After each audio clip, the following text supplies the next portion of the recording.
Voilà, j'ai fait tiédir le lait pour délayer ma levure. De la levure de boulanger. Et ma levure va se ramollir tout doucement.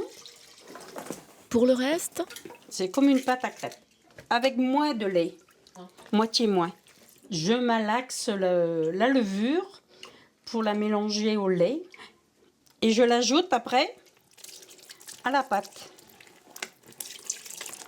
Bien délayé, bien mélangé. J'ajoute le reste de lait. Et voilà, la pâte à queuing, elle est finie.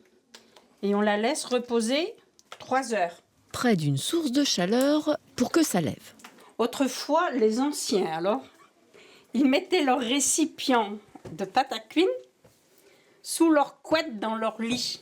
Ah oui, ma grand-mère, c'est ça. Ouais. Elle faisait. Il y a chaud après. Et alors, quand ça montait de trop, eh ben, il y avait la pâte sur la couverture, quoi. Ce temps de pause sous la couette, ça fait rire Elori qui voit pour la première fois sa grand-mère faire la pâte à queuing. Quand on en mange le midi, elle se réveille assez tôt et nous, un peu plus tard.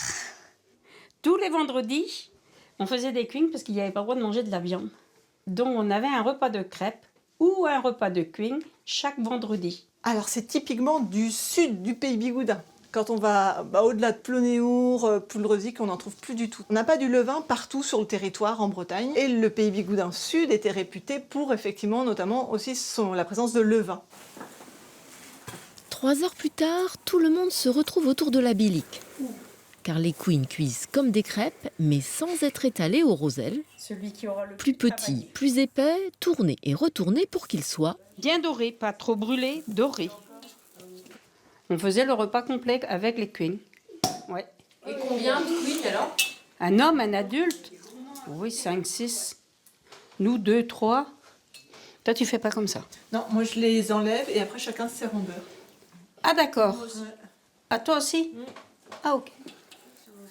queuing en breton, c'est gâteau. Le queuing bigoudin est donc un queuing parmi d'autres et qui a ses propres variantes, comme ici le queuing cal de Quérity, un des ports de Pinmar. C'est la même pâte à queuing que tout à l'heure. Je la verse sur mon torchon. Et là, je rajoute pratiquement autant de farine qu'il y en avait dans la pâte, quoi. Il y avait 2 kilos là, de farine et donc je rajoute pratiquement autant. Elle se faisait à Quérity, donc c'est un quartier de Pinmar en fait, mais dans le bourg, ils ne connaissaient pas du tout ça à Pinmar. Une variante un peu compliquée qui a failli tomber dans l'oubli. Rosen est la dernière bigoudaine à avoir appris cette recette de ses grands-mères. Les grands-mères de Rosen, quand elles nous avaient reçues, se sont excusées en fait du fait que ce soit un peu étouffe chrétien, quoi. Dire, on est désolé, vous allez voir, c'est un peu bourratif. Mais en même temps, elles disaient, mais avant, on n'avait pas le choix, quoi. Il fallait des repas qui tiennent au corps pour la journée, quoi. Plus dur, les queuing calettes étaient une sorte de queuing longue conservation à emporter, idéal pour les marins ou les écoliers. Et bien sûr, caled ou pas, les queuings sont meilleurs chauds avec du beurre, beaucoup de beurre. C'est bon?